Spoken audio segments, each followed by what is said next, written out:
Hello students, good morning. I am Vatika Sinha. Welcome to Vatika English classes. आज मैं बात करूंगी class 8 के पोएम ज्योग्राफी लेसन से। बेसिकली ये इंग्लिश का चैप्टर है, पोएम है, लेकिन इसे ज्योग्राफी के टर्म्स में समझाया गया है, लेकिन ये आपके इंग्लिश के हनी ड्यू बुक से लिया गया है। आइए स्टार्ट करते हैं ज्योग्राफी लेसन। इससे पहले जो मेरे वीडियोस रहे थे वो सुनामी चैप्टर से रहे थे, वो भी बेसिकली काफ़ी रिलेटेड थे ज्योग्राफिकल टर्म्स से, क्योंकि उसमें जो प्रिकॉशंस बताए गए थे कि जैसे सुनामी आए तो लेना चाहिए, वो सब ज्योग्राफी में पढ़ाया जाता है। तो वही चीज़ आज हम लोग देखेंगे ज्योग्राफी के बारे में कि इसमें क्या इंक्लूड किया गया। बेसिकली इसे लिखा जिसने है, उन्होंने डिस्कस किया है कि जो हमारा कंट्री है, नेशन है, अर्थ है, वो आकाश में जाने पे, इट मीन्स कि थोड़े हाइट पे जाने पे हम लोगों को कैसा दिखता है, कैसा प्रतीत होता है। देखिए स्टार्ट करते हैं, ओवरव्यू है इस चैप्टर का। Can you imagine what your city would look like if you saw it from 10,000 feet above the ground.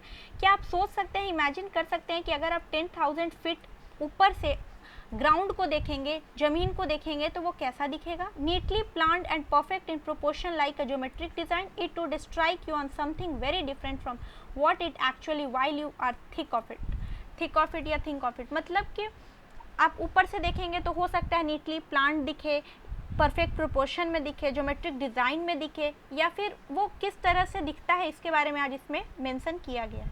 Here is a poets descriptions of just such a view of the city and some questions that come to his mind। इसमें कुछ बात बताई गई है, poet किस तरह से mention करते हैं सिटी को, किस नज़रिए से देखते हैं, उनको देखने के बाद, जेट पे जाने के बाद उनको क्या दिमाग में आता है, इन सब के बारे में बताया है उन्होंने।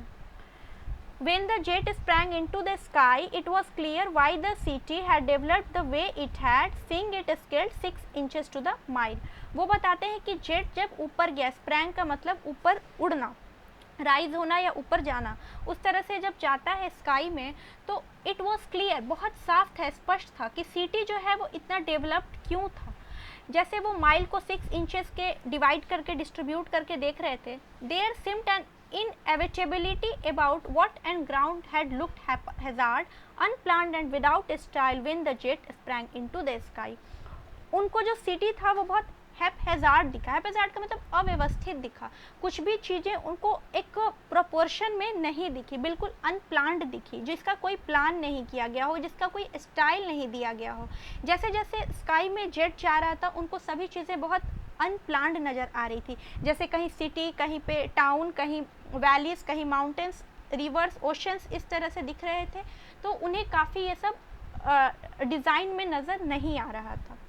When the jet reached 10,000 feet, it was clear why the country had cities where the rivers ran and why the valleys were populated।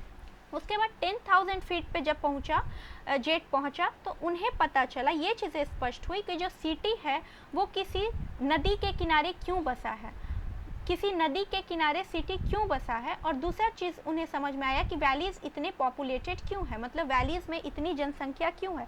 आप लोगों ने ज्योग्राफी में पढ़ा होगा कि सबसे ज़्यादा जो जनसंख्या होता है वो प्लेन्स में, उसके बाद वैलीज़ में, देन माउंटेन्स में रहता है। लैंड फॉर्म्स में सबसे पहले प्लेन में होता है, फिर वैली में, देन माउंटेन्स में कम होता है। तो उन्हें लगा कि वैलीज़ में भी इतनी पॉपुलेशन क्यों है।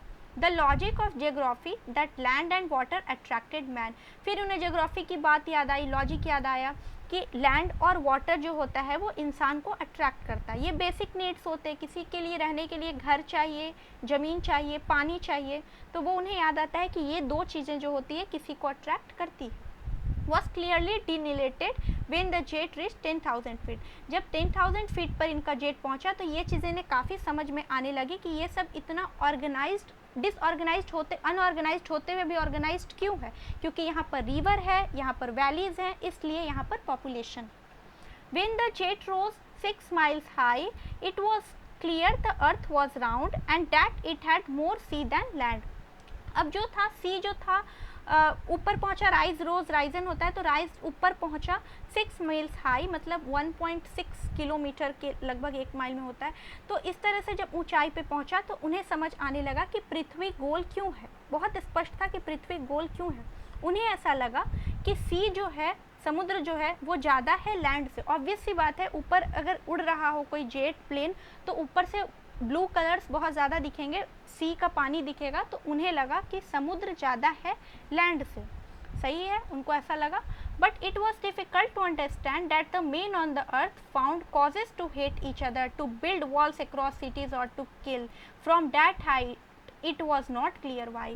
लेकिन एक चीज़ समझना बहुत मुश्किल था, इट वॉज डिफ़िकल्ट, बहुत मुश्किल था समझना, टू अंडरस्टैंड, वो था कि मनुष्य इस धरती पर ऐसी कौन सी वजह ढूंढ लेते हैं किसी से नफरत करने के लिए, या दो देशों के बीच, दो सिटीज़ के बीच एक दीवार खड़ी करने के लिए और उनको मारने के लिए।